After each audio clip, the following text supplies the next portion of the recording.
And I'd like to introduce our speakers. We're so excited that we have George Liesch and Jennifer Anne here at Hamilton. And George has been cutting type for years. I won't say any numbers. I thought it was 5 or 6.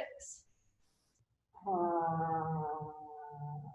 I'll say about that. Yeah. And Jen Anne has been volunteering and working here at the museum with many different things. She has been working in our collections. She's been learning to print, and she makes really beautiful art. So I'm actually going to share both of their Instagrams and websites right now because it's a really great way to see what kind of art that they make. And also, I will mention that they are both doing a presentation at the Aways Goose this year at our annual conference, which is November 5th through 8th. And so this is going to be a really wonderful conversation about what it is like to be a wood type cutter apprentice at the Hamilton Wood Type and Printing Museum. But if you want to know all the nitty gritty, how is wood type made, I want to know the secrets, you should sign up for Aways Goose because I may be privy to what they've put together for that, and it's going to be good. So I put the Aways Goose link over there as well. So I'm really glad you all joined us today. I am going to turn it over to the lovely ladies, not ladies, the lovely type cutters. Or the wenches of wood type. I've been told and instructed that they are the wenches of wood type. Woo! You didn't see my lips say that, but that's their official title. It's on their business cards. So let me just switch this over to you guys. And thank you all for joining us today. All right, hello. Hi. So we're going to start out with a little bit of an introduction about who we are and why we are together here. And once we get those introductions over with, then we're going to talk about the training process itself. And if you have questions after the introductions and we start talking about the nitty-gritty of training and teaching, that'd be a really good time for you to ask questions. But if you have anything really pressing, we have no objection to you putting it out there. Anyway, so I'm Georgianne Liesch. Most people call me George or Georgie. And I have been volunteering here at the museum for quite a few years. My dad used to run the wood type shop at Hamilton's, and he was a longtime volunteer at the Wood Type Museum, starting when it was at the original site in the old Hamilton factory. So I used to come and visit him then, but then when the museum was taken, when it had new leadership under the Morans, that is when I started to actually volunteer at the wood type shop. As I would come in, I would, I'd give tours, but that also helped my dad. And eventually it got to the point that one day I noticed, because you're a dumb kid. I wasn't a kid at the time, but that my dad is getting quite elderly. He was already in his 80s by that time, and I just had this sort of light bulb go off that said, oh my gosh, he's not going to be around forever. Who is going to carry this on? And I decided that I would assist with that. So he started teaching me how to run the pantograph. Then we received a grant from the Wisconsin Arts Board for one of the last pantograph operators from Hamilton by the name of Mardell Dubek. And we went through a year program with her and with David Carpenter as well, and learned how to run the nitty-gritty of the pantograph. Hamilton's employees specialized, so there was not a lot of cross-training. So Mardell taught us how to run the pantograph, but when it came to things like sawing the wood, processing the half rounds, and trimming the type, we had some instruction from a prior trimmer, but for the most part, we had to figure that stuff out ourselves. And so we no longer have the luxury of specializing in just teaching the pantograph. If you come to this shop to learn how to make wood type, you're going to learn it all. So that's what we have Jen. So how about you hand it over to Jen and let her talk about how she came to the Wood Type Museum.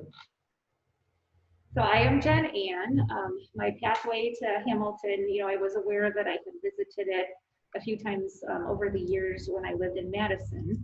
While I was working my way through about a 20-year career, starting in graphic design and then doing marketing and client services. And then last year, I took a break. I quit my job, moved up here for a year on the lake, as I thought of it. One of my book group ladies calls it a radical sabbatical. I told her I'm going to trademark that because it's an awesome term. And as part of that radical sabbatical, I volunteered here at Hamilton. I volunteered at the library, in the before times when the libraries were open. I did an internship here. And now that the year-end sabbatical is over, I'm working a little bit with the collections.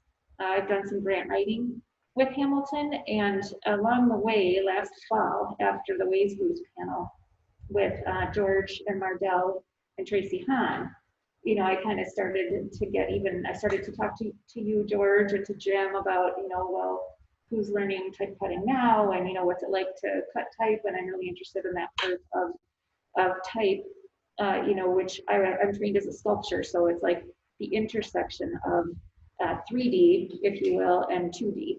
It's these physical forms that come from the tree and then get made into the letters, and then we use it to print on paper, more trees, and it turns into that. So I have been working with George since about July, but we dabbled a little bit earlier in January and last year on trimming and cutting wood to line and things like that. And that's what brought me here to Hamilton and to the apprenticeship, learning to cut wood type. So before I talked to Jen about doing the apprenticeship, as I mentioned about my dad getting elderly and, needing someone to take over after him, I am also, I'm not, it's certainly not as old as my dad was, but, looking at retirement, and we're not sure what those retirement plans are, and I didn't know if I was going to be in the area or if I even wanted to keep doing this, for many, many, many years. So in my own mind, I realized that I had to find a replacement. When I signed up to follow in my dad's footsteps, so to speak, it was kind of this vague thing. Okay, I'll do that. But I didn't really think about it until fairly recently when I'm, trying to clarify my thoughts about training Jen, is that this is like a super huge project.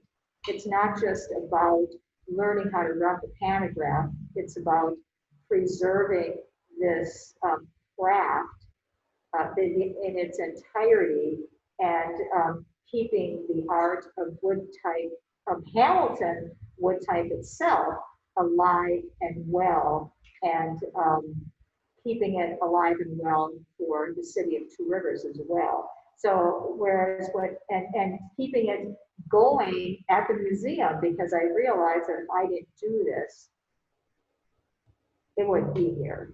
So so this is a big thing. I don't know if you realize, it was a huge thing. Oh God, George, the pressure.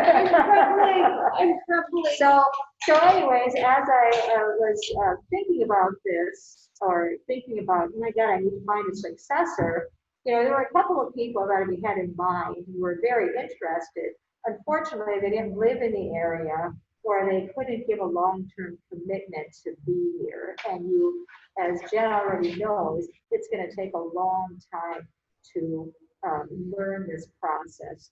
So when Jen came along and she seemed really interested,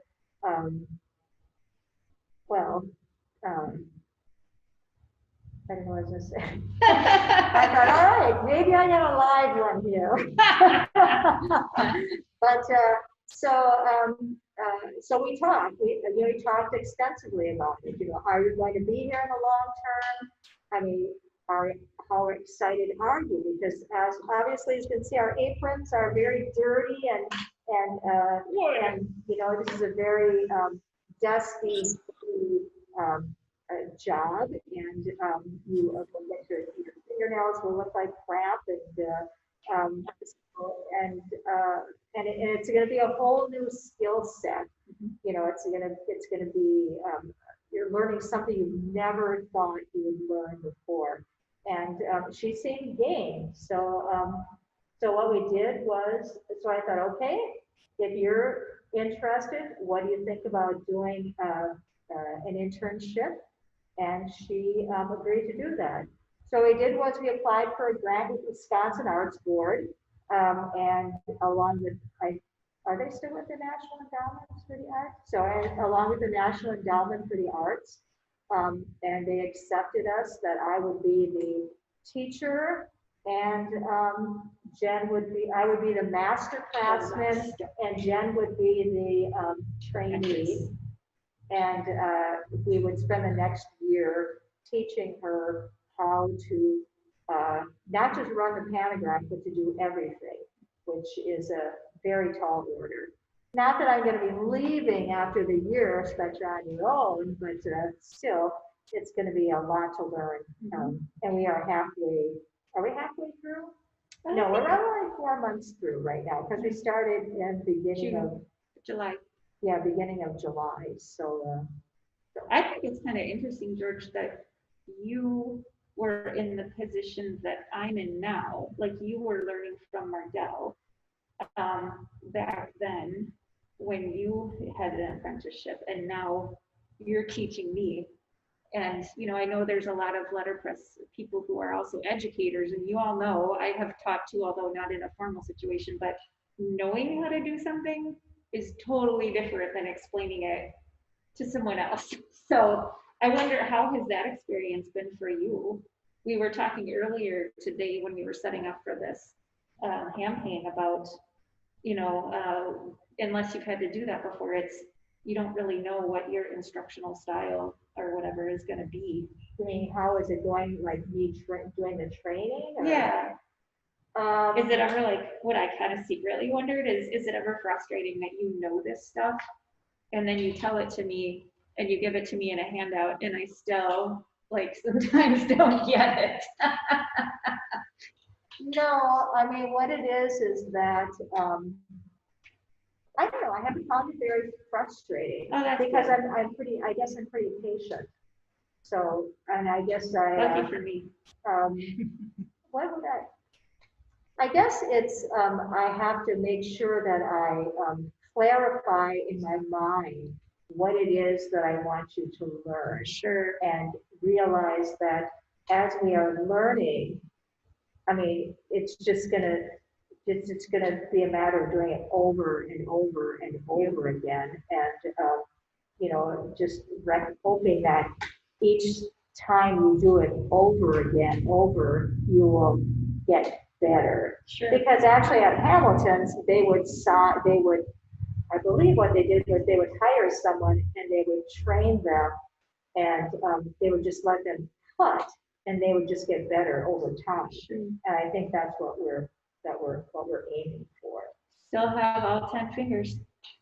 And you will by the time this is over. We have a question. Dustin, do you want to unmute and ask your question? Maybe. Dustin? Oh, Dustin? All right. So where are we at? So, okay. Well, and I think it's something you said also earlier is something that I felt, you were talking about, you had asked me a couple of days ago, like, well, so what have been the highlights of the training so far, or the learning? And something that isn't specific to wood type, but just the idea of learning is, I left this career in which I had a trajectory where, I spent 20 years doing it. I was successful. I was good at it. In that way, it was easy because it was things I knew.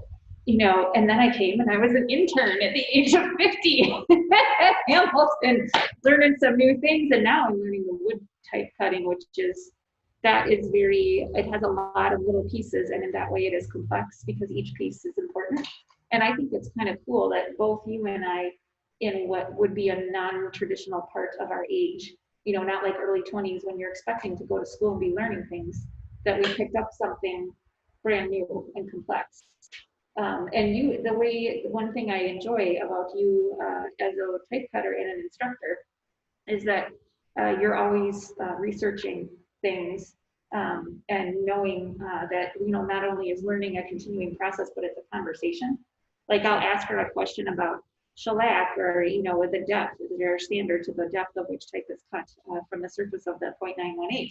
And she'll never just give you a straight answer because there isn't one. You'll say, well, I was on this forum, for printmakers, for letterpress printers the other day, and some of them talked about, back in the day, the linseed oil and polishing, but then there's this other one, and then here's what I can tell you what my dad told me about what they did at Hamilton's. So it's the process of continuous learning and research and talking with other letterpress people.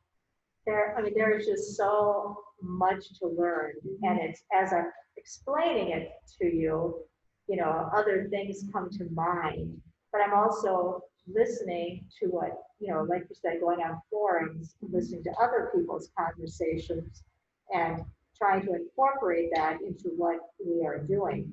But getting back to learning, I've noticed that you're probably kind of a learner like I am, in that you like the hands-on, you like the visual, and you like to be able to read it. So all three of those things.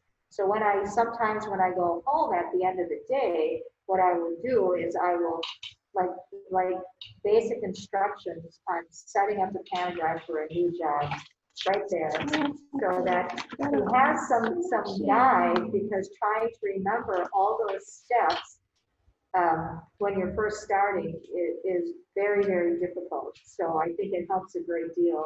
I think so too. Do that. And then I have my little last holiday season, I was gifted the red, yellow, blue pack of field notes, and I let them sit around for a while and admired them for their beauty, which I always do. But then after a while, I was like, okay, I want each one to be something specific. So the yellow field note book is my George book. Oh. It has little mini tabs. Shut up. It has little mini tabs for like patterns and the pantograph, and then there's like a whole section for alternative uses for the wood, the ends of the wood that do not become tight. I do have a question about that. As you put together these instructions for you, Jen, are they getting put into more of a process that is something that we can continue to teach others, like a book or a... That's a great question. And George has a magic binder in which there is some other stuff collected. And I, of course, wanting things to be like all tabulated and indexed and stuff, I would love to, I've told this to you many times, that I would love if it was all like in one place, a little bit more formal, just reading a book and with pictures. Pictures would be really interesting. Well, the instruction that I just typed up for you was basic, very basic, because I wanted you to, when it just says, what does it say? It says, let's see, determine health using calipers and swap out tracer grids. Well, that's very basic instruction. It is. Well, that's why I have all my little notes up in there. There's helpful tips. Right, but I wanted her, for me not to tell her how to do that. I just wanted to, give her a nudge that this is the place where you do this, and you should know enough by this time to do it. But I did start a number of years ago a very detailed instruction about how to run the pantograph and set up the machine. But I know that I did it before I did the training with Mardell, and I haven't had courage to go back and look at how terrible my instructions were. Well, George, I'm going to find another grant, and then you and I'm going to interview you, and we're going to make a book. Oh, all right. Elbow bump on that? All right, elbow bump. and Jen is talking about the training process, and one of the things I've noticed with it is that uh, you kind of like have to zoom in on every process, and I want to be able to teach Jen how to do it right, because we aim for perfection and we hope to get as close as we can to cutting perfect wood type. So I'm going to show you this little visual here. I know you can see this. Someone gave this to me, or not to me, but to the Wood Type Museum, and they said, look at how different a lot of these, this is all supposed to be the same font, but they were cut at different times. So you can see that the heft, if you really look at it, the heft is off on some of them, and they're wider than others. And I got to thinking, well, why is that?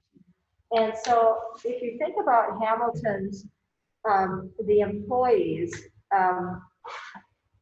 first of all, this was all piecework. So piecework, there's the setup of the machine, and once you're done setting it up, you can cut the entire font, and the faster you cut it, the more pieces you cut, the more money you make. So, and there's also supervisors. So supervisors are breathing down your neck, saying, come on, we need to get this out. So if there are certain aspects in setting up the pantograph where you run the risk of taking a little bit of shortcuts. Because if you attend the Ways Goose or see our demonstration, you can see how long it can actually take to set up the machine. I think we took mercy on them, and they're going to speed it up. Yes. But I'm hoping, I made a request for there to be subtitles in there that say the actual time. Right. Yeah. And then hopefully normally, Jen is still new, so hopefully normally it wouldn't take that long, but that would never happen in the factory setting. But also shortcuts or things that will definitely show there will be some play, is when you take your little calipers. We take little calipers, I don't know if you can see this, like this. You can see this here. And we take measurements, here we take measurements. We take these little calipers. And you can see that. So we take measurements here, and then we take measurements of the wood type we cut, and we try to, here, let's do this one. Let's take this little caliper here. This was a set, what, of a 1 to 3? I think so. Yeah, it looks more like that than 1 to 2. Yeah, 1 to 3. I have my glasses on, so I'm probably not going to do this. Show them what we do. Yeah, so anyways, we could take this little caliper here, take this little thing here, and that's, if this is a 1 to 3 ratio, that shape that we cut with that particular tracer bit should fit in there 3 times. 1, 2, 3. So it's a little bit not fitting, too small, too big. Yeah, I think this was an early one that Yeah. we cut before the, I kind of think of this as the field sobriety test. Every time we do it, it has to dance, and I make things fun for myself, you can tell. That's kind of how I keep my brain active and learning things, And that's part of the process of setting up the machine. Right. So Oh, yeah. you've said heft a couple times. Right. So what is the heft that you're referencing? So the heft is the weight of the pattern, and when you are cutting, you want the weight of the letter that you're cutting to be the same or proportional. Yeah. So it's if this. you're cutting a 1/3 set, you want that one to be 1/3 exact, as close as you can get here, that will be 1/3 the size of this. So where you can get some tolerance in there is where you place these calipers on the letter that you cut. Now the sides of the wood type have a slight bevel, So if your calipers are not sitting on the very edges of the wood type, but are down a little bit, it will throw the heft off. And then another point where you can get some play in how your wood type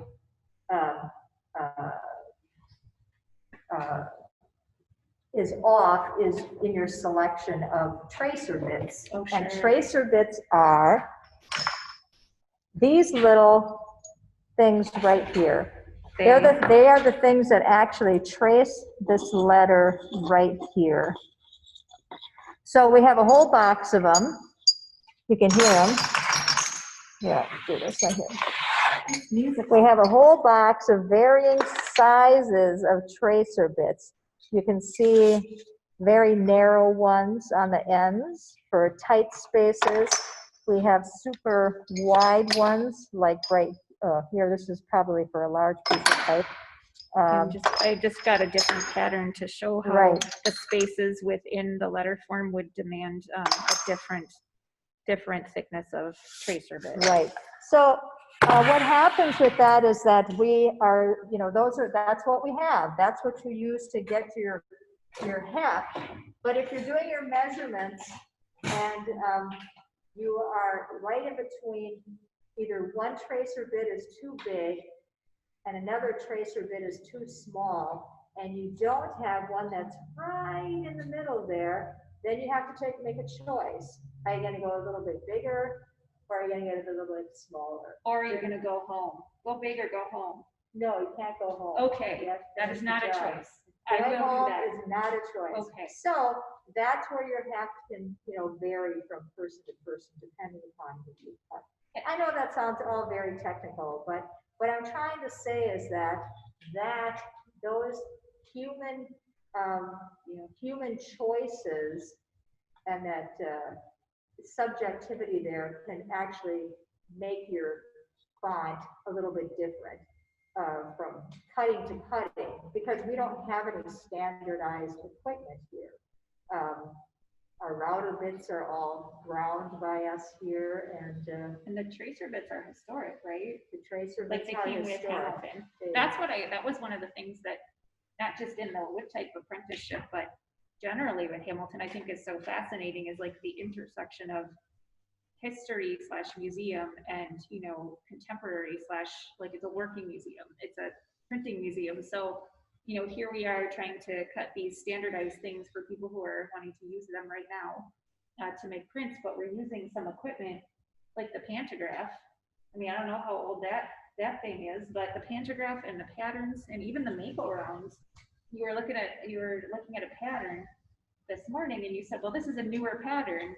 You can tell because of this and that. And I said, well, what's newer, George? And you were like, oh, I don't know, 30, 40 years. That's true. That's true. So it's, and that intersection between using historical equipment to do things now is also kind of interesting. It echoes a little bit in my mind something you referenced earlier, which is there's the science of it and the precision, and then there's the human element. Like, it all affects to how you measure this versus measuring that. Many times when I can't quite get it, I'll ask her to come, and she has a way of laying the calipers down. It's just a little bit different, and it usually means that it's actually okay, and I can just go ahead and cut it. But little things like that where, yes, we use machines and we have standards like, 0.918 and patterns and all that, but there's many, many places where the human hand and eye and brain affect what turns out in the end. That's absolutely correct. So, right. Any questions or? There have not been any questions in the question thing. We had one raised hand, but he didn't respond. Do you guys have any questions, about the process yet? Anybody want to know what's in these drawers back here? What's in the drawer? These, There's so many of them and they're so pretty. yes, all these drawers, we have a ton of drawers back here. You probably can't see over there, but there's a ton of drawers back there with many different sizes of type. I do have a question before you jump into the patterns. All right. In fact, there are two. One is, are you currently cutting any letter or border fonts for sale through Hamilton? We can. I mean, we have been. Right now, we're in the middle of a COVID-19 hotspot, so it's kind of we are things are very toned down quite a bit right now, but we can cut wood type. If there's anything in particular that you want, you just have to email Stephanie or Jim, and we can see what we can do for you. We have plenty of wood, so yes, we can. And what kind of borders are you looking for? Or? Well, Carol's great. I know she's got lots of type, but what printer doesn't want more type, right? That's true. And I think David was mentioning something, David Carpenter, something about getting the border stamping machine, because cutting borders is a different process, right? Yes. Yeah, with the machine over there. Process, yes.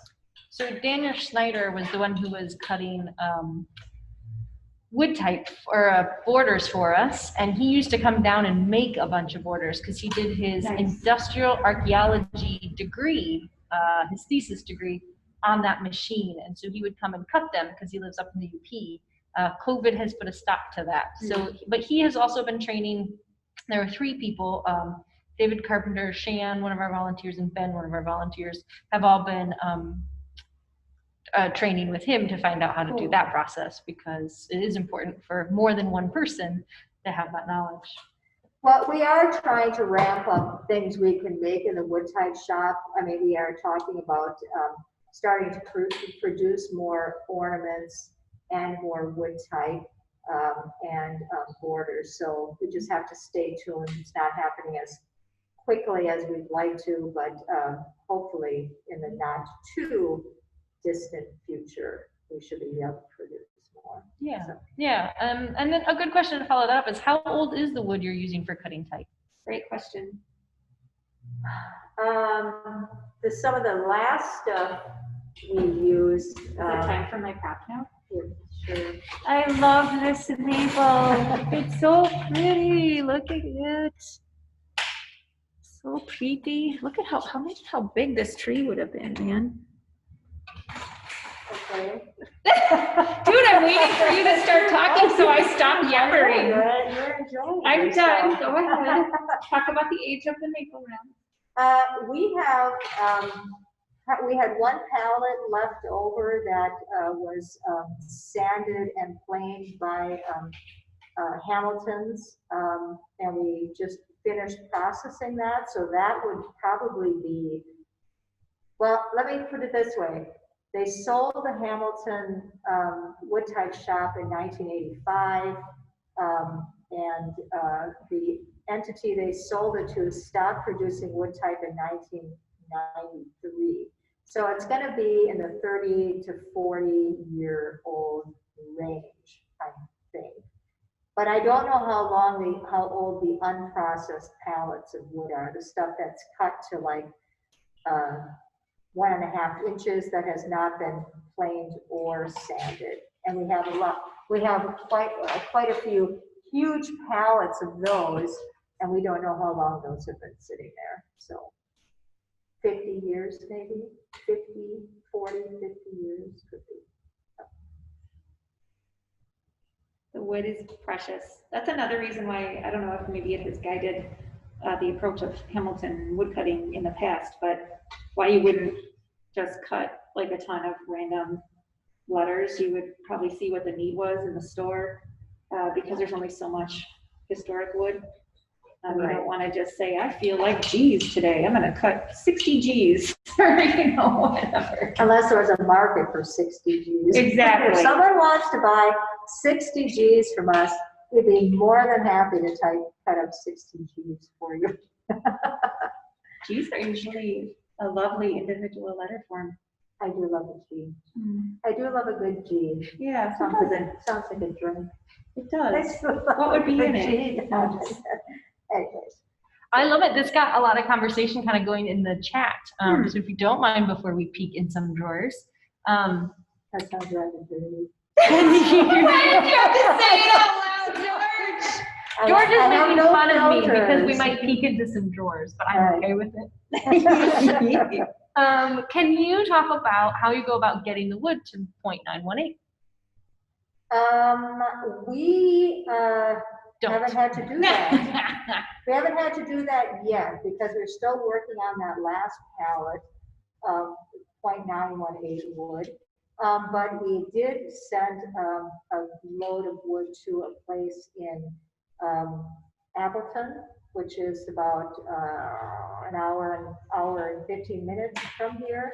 And they did all of their stuff by sanding, which is interesting to me because they took this 1.25 inch rough cut piece of wood and they just used sandpaper to get it to the right smoothness and right thickness. And all I'm thinking is that was an awful lot of sandpaper they had to use to get that to that. So whether we will use them in the future or not, I don't know, but their wood they did a good job on it. So. That's great. That's really good. Yeah, people were enjoying that. Yes, the wood is very dry because it's been sitting around for so long. Viola wanted to know if you're working on different kinds of wood.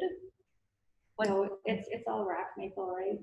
It is all rock Sugar. maple, sugar maple. Yeah, this wood actually tells a little bit of that story because these are tapping lines from it being tapped for syrup. And any of the wood, I think I asked you once if any other type of maple is used for wood, and you said it was usually all hard because that would stand up better to the printing process over time, or? Well, maple is pretty hard already, and then when you turn it on its side, it's got an through end grain, it's got a nice support structure to withstand heavy Pressure. pressure from printing presses. Mostly, if the letters are fairly small, even up to 18 line, you use end grain maple.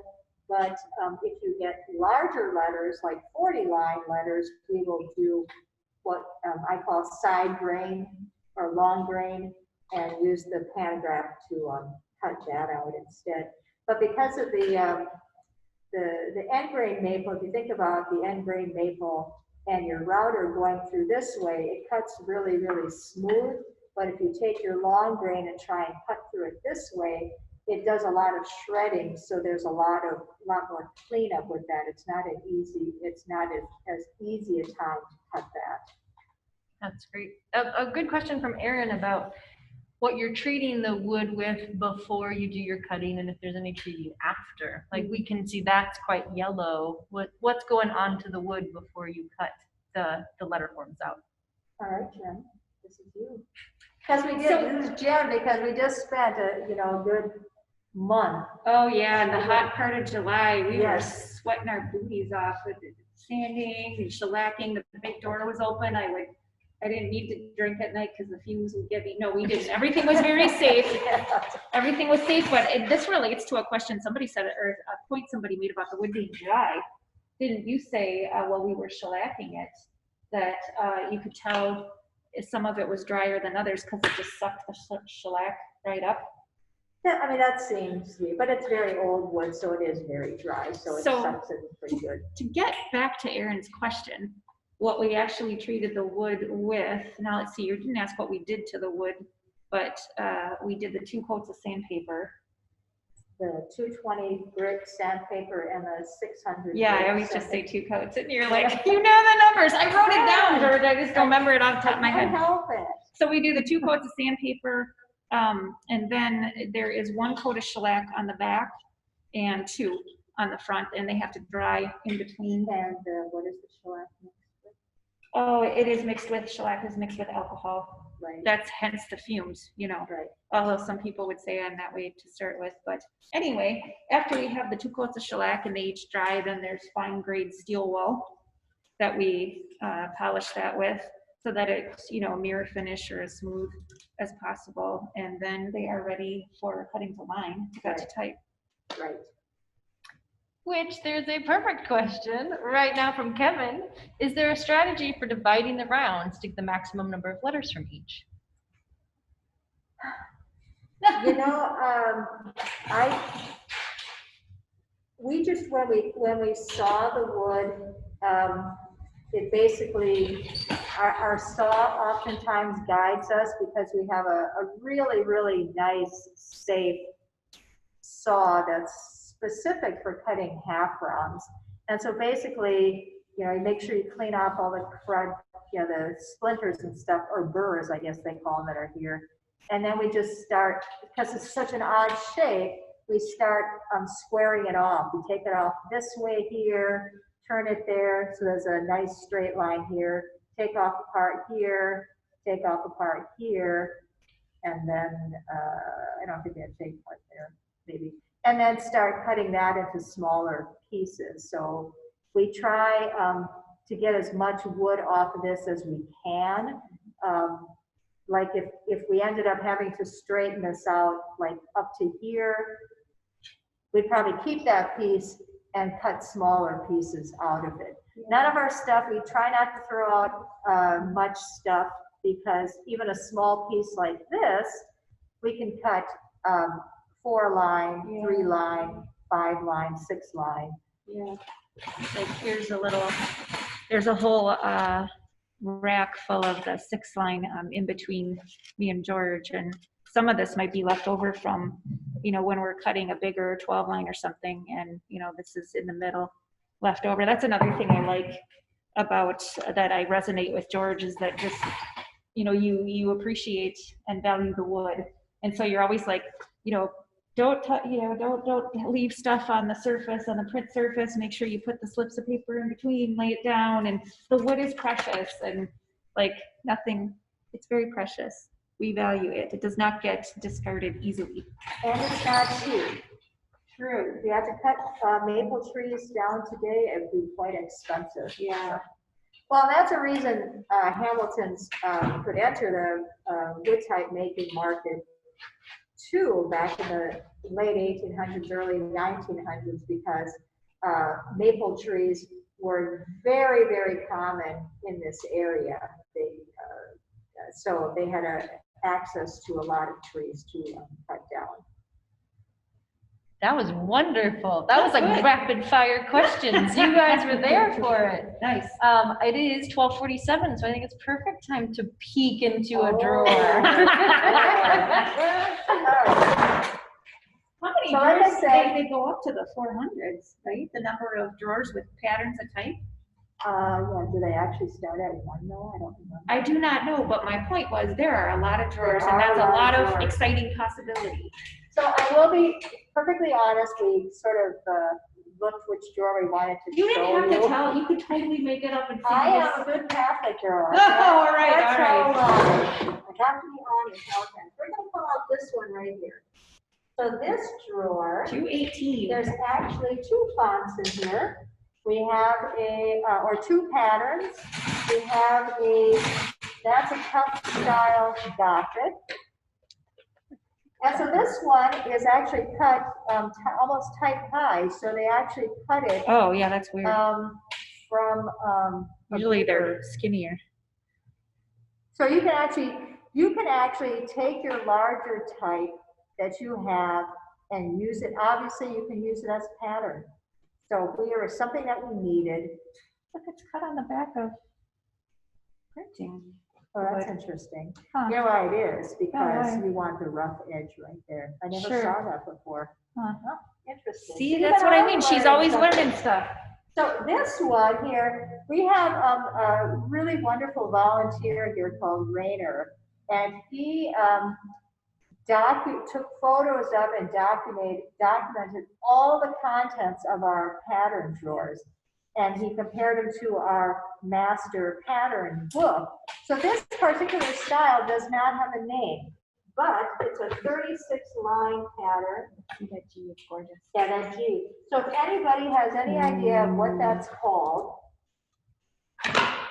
and this one was obviously, when you would make a pattern, you would normally make it on a 72-line / 12-inch block of wood and or veneer, and then you would take that 36 line pattern, or I'm sorry, 72 line pattern, and cut ever smaller patterns from that. So a 72 line pattern, they would cut on the scroll saw, and then they would use the pantograph to cut a 36 line pattern, which would be that size there. This was 36. But in this case, Here's this. so you got your ruler handy? I do. So in this case, this is a, It is a 36. so this was actually made as a 36 line pattern on the scroll saw. So that took quite a handy person to run the scroll saw to make that small one. And I believe we were looking in the drawers earlier and we actually saw this pattern in a smaller size that was actually cut on the pantograph. Remember, it was also a no-name one. It was Remember down that? there. Yeah. Right. So we don't have a name for this one, which is too bad because it's awesome. And I would love to cut that. Stephanie. Okay, I love it.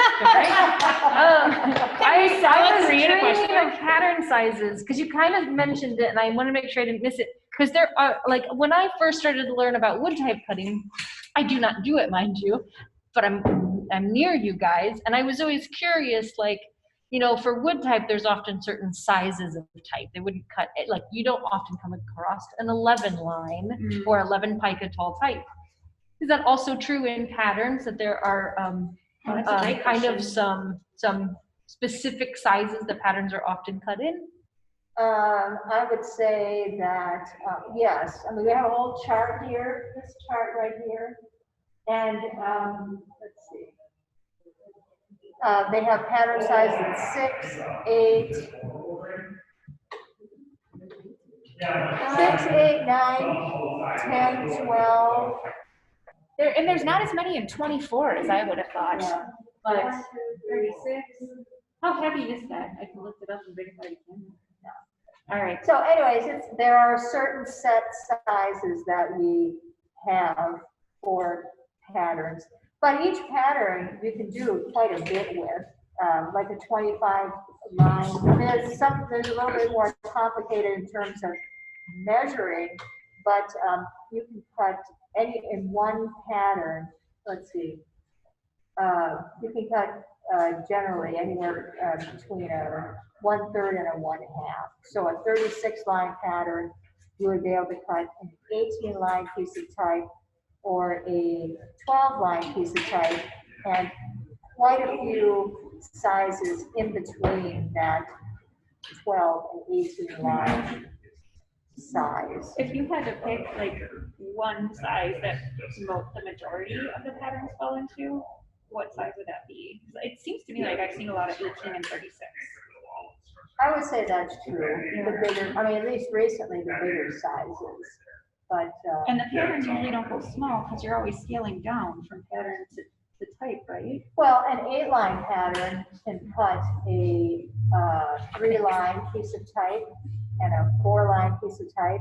I mean, the smallest type Hamilton would cut is a 2-line, and that's pretty tiny. For wood, yeah. Yes, so the 2-line would be cut from a 6-line piece of type, but you don't see that very often. When we went through the chart looking for a 6-line piece of pattern, there are not very many. So generally 3s and 4s from an 8-line pattern would be it. That's great. There was, and I apologize for running through your video. We're in the museum, and so sometimes, you know, they're doing good work on the museum, so we just have to remind them to be quiet. Plus your pants are an awesome shade of harvest gold. They are, Yes, there's, like the harvest what's that, moon. corduroy? They rock. A couple good questions while I was running around, so I don't think you answered them or they went past them. How far can the pantograph reduce a template? So what's kind of the smallest scale that you go from a template? Smallest scale or the biggest ratio? Oh, well, how, the exact question is, how far can the pantograph reduce a template? The settings are roughly between 1/2 and 1/3. So maybe a little bit bigger than, let's see, we did a 40 line from a 72 line pattern. So that's a little bit bigger than 1/2, but that's stretching the machine quite a bit. So generally it's most comfortable between reducing it by 1/2 to 1/3 and anywhere in between that. So is that the biggest one you personally have cut? Yes, Okay, 40 from a 72. yes. Cool. And the markings for that are on that stick, I think. The stick. This stick. The stick of proportion.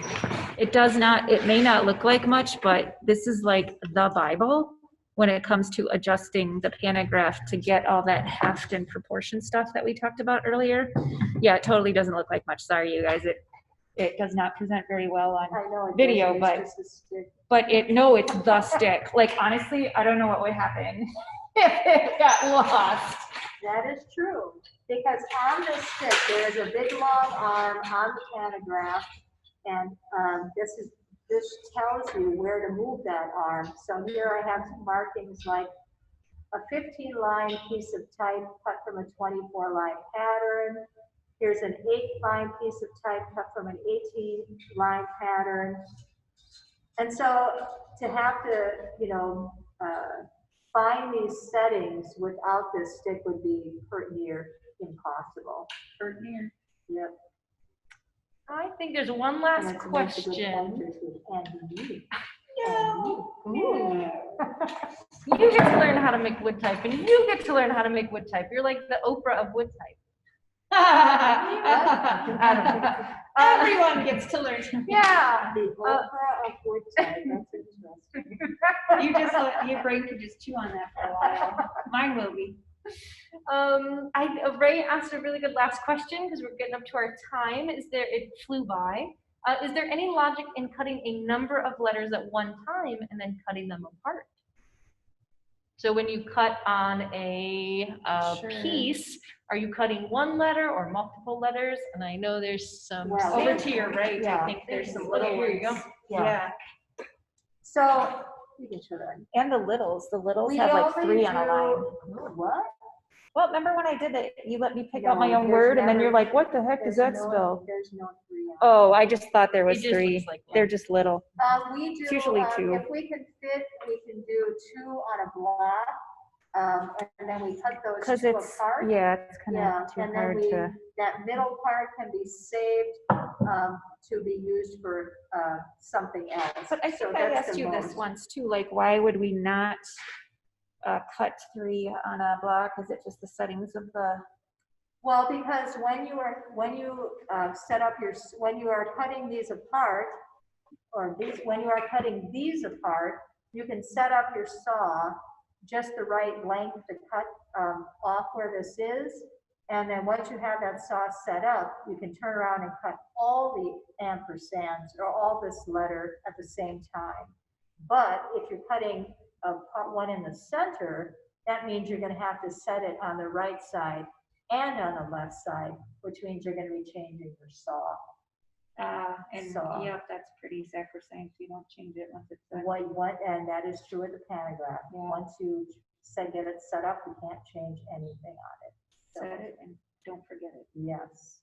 So, I'm gonna make you a poster. Set it and Don't don't forget it. I think that was absolutely amazing. Thank you, ladies. I thank you, wenches of wood type. Yay! We need a sign for that too. Can I request a sign for that? A wenches of wood type letterpress printed poster for back here. Of course, with your names on it. Good thing we know talented letterpress printers. Yeah, we can make that happen. Yay. I will cancel your spotlight. It's always so nice to see everybody's faces. I want to thank you all for joining us today. In fact, maybe I will spotlight mine only because we're in such a fun little powwow back here. We are. So thank you. I learned stuff today. I'm always learning stuff from you guys because it's really wonderful to see that it is being preserved, that Norb and Mardell and Dave Arts were so important to this art form continuing, and that the Wisconsin Arts Board is supporting both George being an apprentice a couple years ago and now Jen Anne being an apprentice now, with George being the master type cutter is so important. So we want to say thank you to them. Thank you all for joining us. It was wonderful. Thanks for coming. Yep, thanks for coming.